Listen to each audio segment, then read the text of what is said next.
الفضل YouTube channel میں آپ کا استقبال ہے۔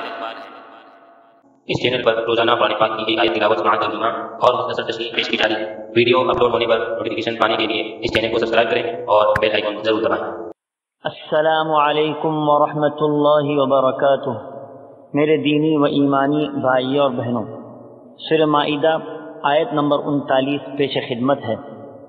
اعوذ باللہ من الشیطان الرجیم، فمن تاب من بعد ظلمه واصلح فإن اللہ یتوب علیہ ان اللہ غفور رحیم۔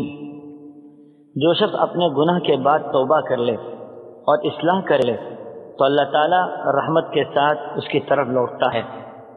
یقیناً اللہ تعالیٰ معاف کرنے والا اور بہت بڑا مہربان ہے۔ حضرات، اللہ کا انعام و احسان ہے کہ اس نے اپنے بندے کے لیے گناہوں کا ارتکاب کرنے کے بعد معافی کا دروازہ کھولا رکھا ہے۔ توبہ و استغفار کے ذریعے اللہ بندوں کے بڑے سے بڑے گناہوں کو بھی معاف کرتا ہے۔ اسی طرح سابقہ آیات کے پس منظر میں بھی اور مطلق بھی یہ بات کہی گئی کہ جو شخص اپنی بد کرداری، ظلم و ستم اور چوری جیسے عظیم گناہوں سے باز آ گیا اور اپنے عمل کی اصلاح کر لی تو اللہ تعالیٰ اس کو معاف فرما دیں گے، کیونکہ اللہ بہت بخشنے والا اور بڑا ہی مہربان ہے۔ حضرات، اس آیت اور سابقہ آیت کے مفہوم میں غور کرنے سے معلوم ہوتا ہے کہ ڈاکہ زنی کی شرعی سزا کی بھی معافی کا اعلان ہے اور چوری کی سزا کے بعد بھی معافی کا ذکر ہے۔ دونوں جگہ کی معافی میں ایک خاص فرق ہے۔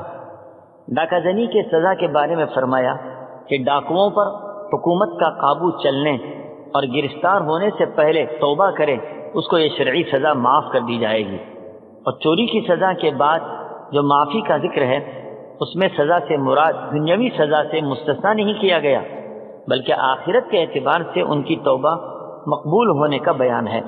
تو مذکورہ آیت کا مطلب یہ ہوگا کہ چوری پر اس کا ہاتھ تو کاٹا جائے گا، اب ہاتھ کٹنے کے بعد جو شخص توبہ کرے اور اپنے نفس کو چوری سے پاک کر کے اللہ کا نیک و صالح بندہ بن جائے تو وہ اللہ کے غضب سے بچ جائے گا۔